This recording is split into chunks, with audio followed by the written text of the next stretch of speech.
Iya, sholat pakai bangku ini memang menjadi kendala.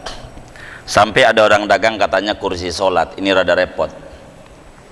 Jadi kalau kita sholat itu duduk, suruhlah kita tetap sujud itu duduknya memonggo dia. Tapi sujud itu, nih kita belum masuk sujud, ini pertanyaan ini bakal masuk ini. Cuman waktu saya nggak ada, saya lihat udah jam 9, nggak keburu ini neranginnya. Sampai tanggal 10 saya nerangin sujud.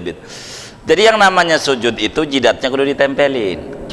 Orang yang sholat pakai bangku ini dia kudu sujud mau tetap, makanya duduk, dia duduk. Herannya orang dari rumah dia ke masjid bisa, bangkunya kadang dipikul-pikul, sampai masjid dia duduk begitu. Padahal sholat di masjid sunat, di rumah dia didiri bisa sempurna, disuruh oleh agama buat dia sholat di rumah dah begitu, biar sempurna dia. Kalau di rumah sempurna, kakinya sampai masjid akhirnya goyang-goyang begitu. Jadi bagaimana ini? Jadi kalau dia sholat sambil duduk, kalau memang masih bisa sujud, sujud. Sebab logikanya ini agama itu, kalau orang nggak bisa diri itu duduk, duduk itu sujud masih bisa. Tapi kalau memang lututnya memang tidak memungkinkan, emang uratnya udah pada asem banget, sehingga disebut asam urat, udah susah dia, ini bagaimana ini? Nah ini mah sudah la yukallifu nafsan illa wus'aha. Tapi kalau dia masih bisa sujud, jangan main duduk. Wong kita ini sholat nih, di diri aja tuh ada yang ketinggalan, saya paparin. Ini diri, sebab saya kalau habis sujud nggak bisa bangun, kata kita nggak bisa bangun sendiri, itu wajib dia untuk bayar orang untuk diriin dia. Itu kelewat itu pada paparan berdiri.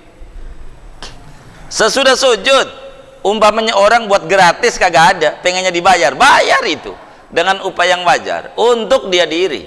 Saking pentingnya dia diri. Ketika dari sujud mau dirinya susah dia sendiri, tapi kalau dibantu orang bisa. Tapi dibantu orang juga nggak bisa. Iya, ini uzur.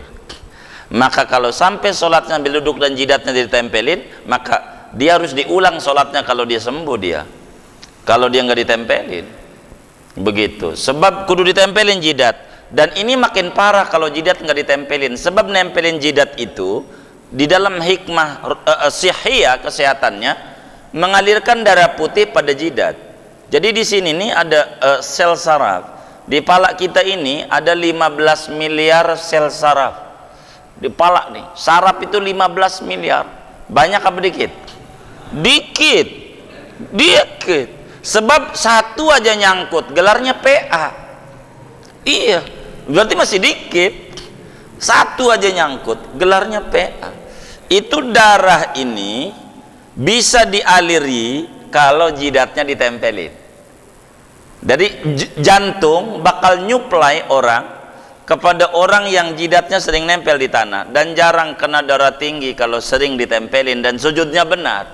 Sujudnya benar, ini kunci itu. Sebab penting. Jadi oleh karena itu kudu nanti panjangnya pada nerangin sujud ya.